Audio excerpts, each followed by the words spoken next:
লজ্জা নাই, মিলিটারি বুঝিতে লজ্জা না কেন? ওই যে কিছুদিন আগে নিউজ 18 বাংলা বলে একটা চ্যানেল আছে না, ওই চ্যানেলটাকে এরা চ্যালেঞ্জ করেছিল একটা ভিডিও দিয়ে পরে। ওই ভিডিওটাই যে কিছুদিন আগে কলকাতায় এই স্টুডেন্ট প্রোটেস্ট হলো, সো কল স্টুডেন্ট প্রোটেস্ট, যেখানে আমার প্রিয় দিদি শিলেখা দিও গিয়েছিল। এবার সেই স্টুডেন্ট প্রোটেস্ট ওই স্প্ল্যানেড আর ওইদিকে তোমার মৌলালি ওই সাইডে হয়েছিল।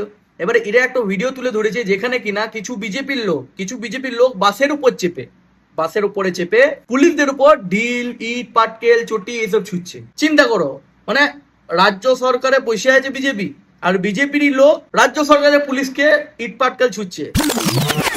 বুঝতে পারছো তো বিষয়টা? মানে গাঁজা টানলে কিরকম হয়।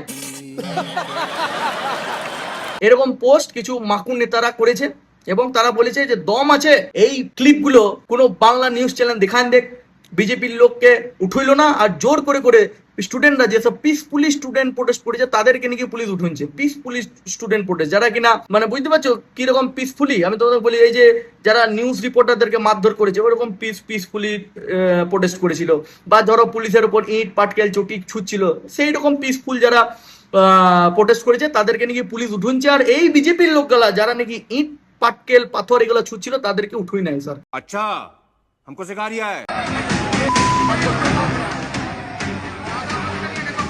আমি তোমাকে একটা ভিডিও দেখাচ্ছি, এটা নিউজ 18 বাংলা এখনো অবধি দেখায়নি। স্পষ্ট দেখা যাচ্ছে ইট ছুটছে। এই বাহিনী মিছিলের মধ্যে ঢুকেছিল, দম থাকলে এদের ধরে দেখাক। এবং আমি বলছি আপনাদেরকে, বিগ মিডিয়া হাউস যারা, তারা দম থাকলে এই ভিডিও সম্প্রচার করুক। এবার যখন ওই ভিডিওটাকে স্ক্রুটিনি করে দেখা গেল, ফ্যাক্ট চেক করে দেখা গেল, তখন ভিডিওটা মৌলালির কেন পশ্চিমবঙ্গেরই লয়। ফ্যাক্ট চেক করতে গিয়ে আমরা দেখতে পেলাম বড় একটা ফ্যাক্ট চেকের headline, video from Ranchi shared as stone pelting at CJP rally in Kolkata. अरे सुधरो रे, अभी तो सुधर जाओ। তাও এদের লজ্জা নাই। क्या बोलूं मैं इस पे? মানে বাম পুরোটাই ভাম। সাংবাদিকতাটা না সাংবাদিকদেরই মানায়, পার্টি মেম্বারদের নয়। সৃজন দা কথা ক্লিয়ার?